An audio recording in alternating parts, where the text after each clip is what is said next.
A terrible accident has left the Deadliest catch family grieving a devastating loss.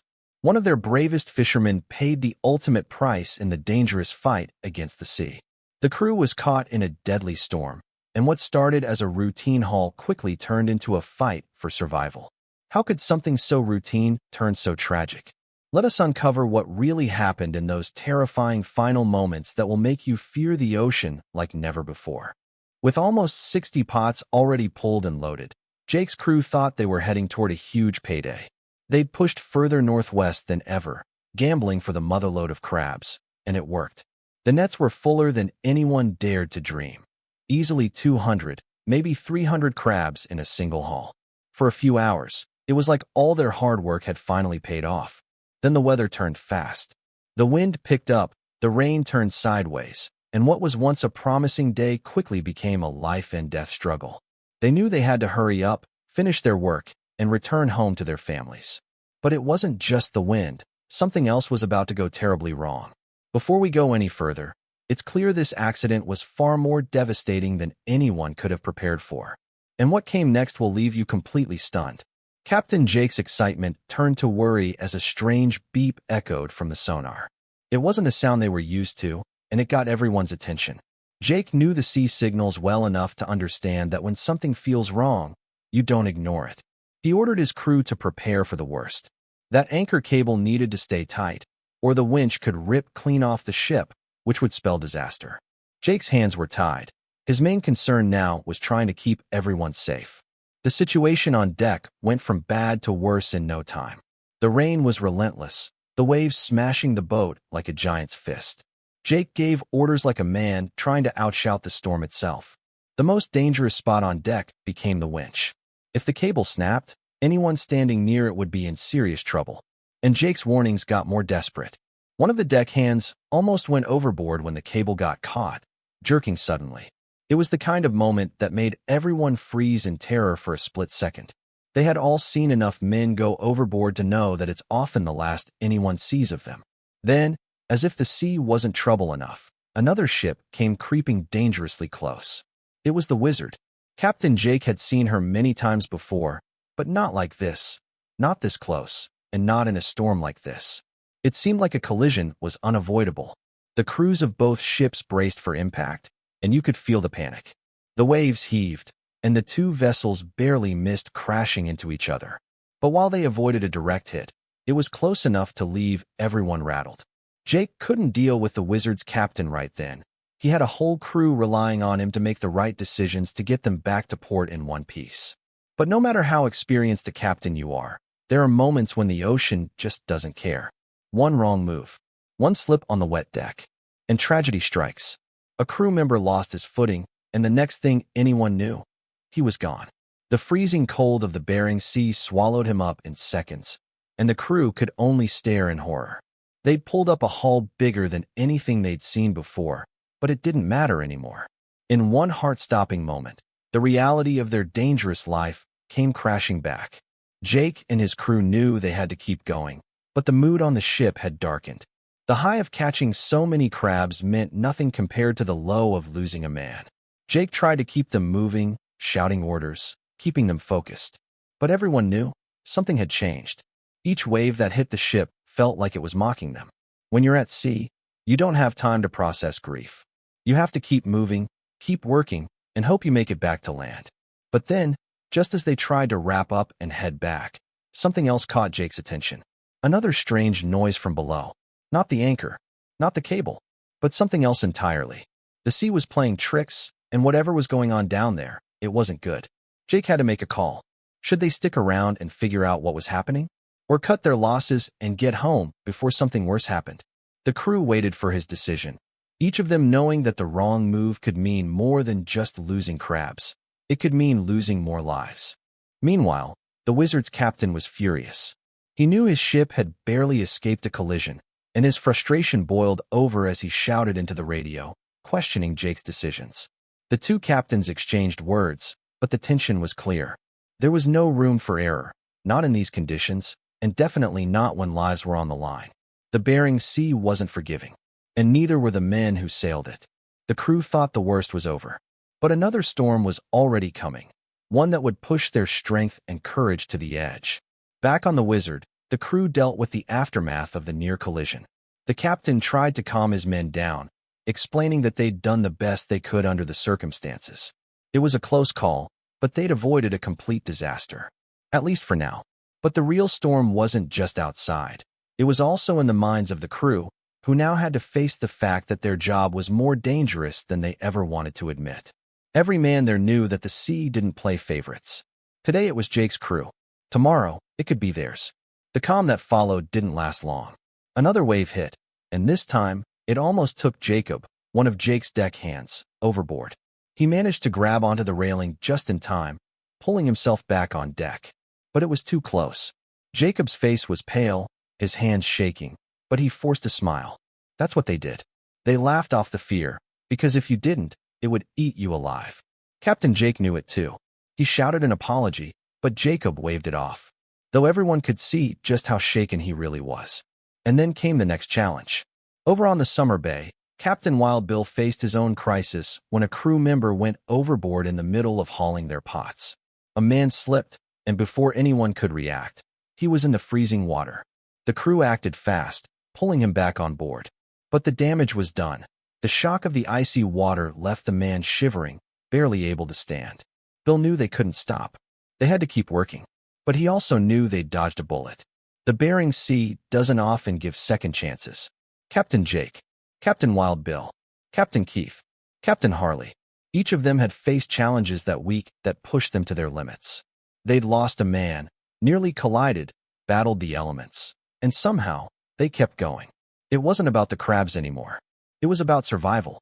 The Bering Sea is a cruel place, and the men who fish its waters know that better than anyone. They go out there for the thrill, for the money, for the chance to prove themselves.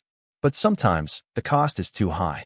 Captain Jake knew that, as did every other captain who'd been out there long enough. The sea doesn't give second chances, and when it does, you count yourself lucky and move on. They'd all seen enough to know that you take what the sea gives, and you keep moving. Because stopping means you're done. But the challenges weren't over yet. As the Cornelia Marie continued on, Captain Josh had to navigate through an area known for its unpredictable underwater currents. The sea below was a maze of currents that could pull the boat off course in seconds.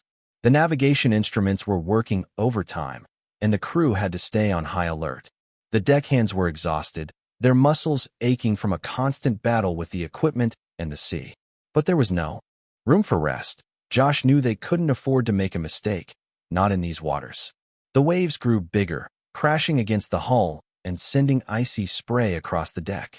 Captain Casey kept his eyes on the instruments, watching the depth gauge as they moved through the treacherous waters. One wrong move, and they could end up grounded on an unseen reef or, worse, flipped by an underwater current they hadn't anticipated.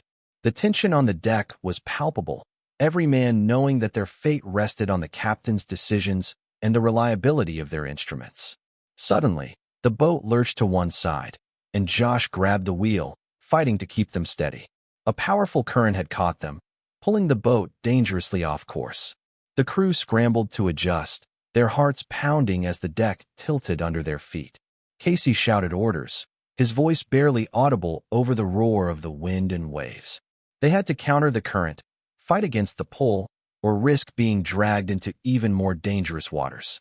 The crew moved like a well-oiled machine, each man knowing his role and executing it with precision. They adjusted the lines, balanced the pots, and worked to steady the ship. It was moments like these that defined a crew, how they reacted when everything seemed to be going wrong. And somehow, they managed it. The boat slowly righted itself, the instruments stabilizing, and Josh let out a breath he hadn't realized he was holding. They had made it through.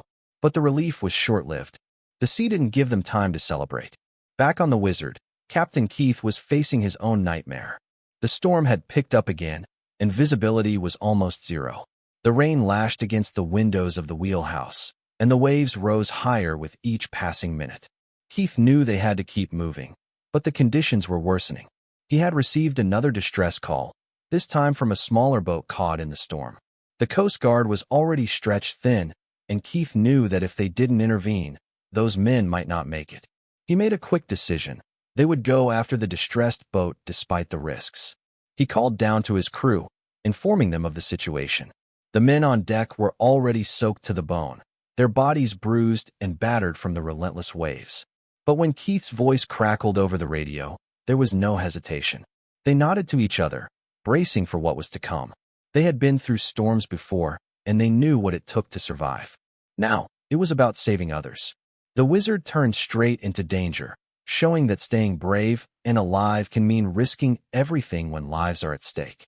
Fighting waves to save a sinking ship, the wizard turned into the storm, the bow slicing through the waves as Keith pushed the throttle forward.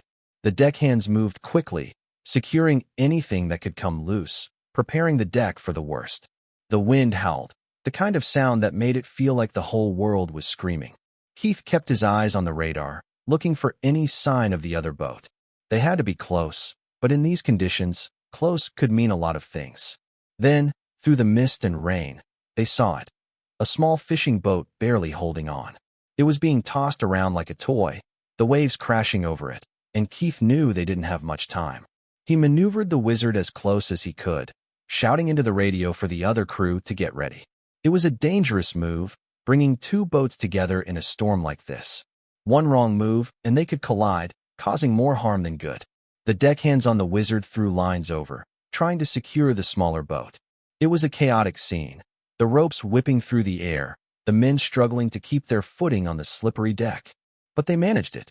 Slowly, they pulled the smaller boat closer, the crew climbing aboard the wizard, each of them exhausted but alive. Keith watched as the last man made it across, a sense of relief washing over him. They had done it. They had saved them.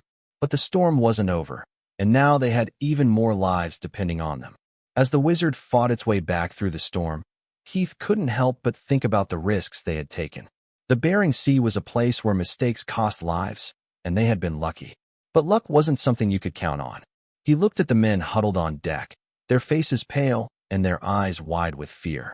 They had come close, too close, and he knew that next time, they might not be so fortunate. On the summer bay, Captain Wild Bill was dealing with his own crisis. The storm had reached them, and the deck was a dangerous place to be. The waves crashed over the side, the icy water flooding the deck and making every step a risk. Bill knew they had to keep going, but the conditions were brutal. The men were exhausted, their bodies pushed to the limit, and Bill could see the fear in their eyes. They had already pulled one man out of the water that day, and the last thing they needed was another accident. But the sea didn't care about what they needed. As they worked to haul in the last of their pots, another wave hit, this one larger than the rest. It swept across the deck, knocking one of the men off his feet. He slid across the deck, his hands scrambling for something to hold on to. Bill watched from the wheelhouse, his heart in his throat. The man managed to grab onto a railing, pulling himself back up, but it was too close. Bill knew they had to get out of there. The crabs weren't worth losing another man. He called down to the deck, telling the crew to secure everything and get ready to head back to port. The men moved quickly, their relief evident. They had been pushing their luck, and they all knew it. As they turned the boat towards home, Bill couldn't help but feel a sense of failure. They had come out here to do a job, and they had done it. But at what cost? The sea had taken its toll, and Bill knew they had been lucky to make it out with their lives. Back on the Cornelia Marie, Captain Josh was still battling the storm. The waves were relentless, the wind howling, and the deck was a dangerous place to be. The crew worked tirelessly, their bodies aching, their hands numb from the cold. They had been through storms before, but this one was different. It was like the sea was trying to break them, to see how much they could take before they gave in. As they worked to haul in the last of their pots, Josh couldn't help but think about the men he had lost over the years. The sea was a cruel mistress, and she didn't care about the lives she took. She didn't care about the families waiting at home or the dreams of the men who sailed her waters. She took what she wanted, and there was nothing anyone could do about it.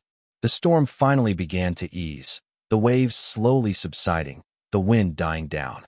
The men of the Summer Bay, the Cornelia Marie, the Wizard, and all the other boats out on the Bering Sea had faced one of the toughest weeks of their lives.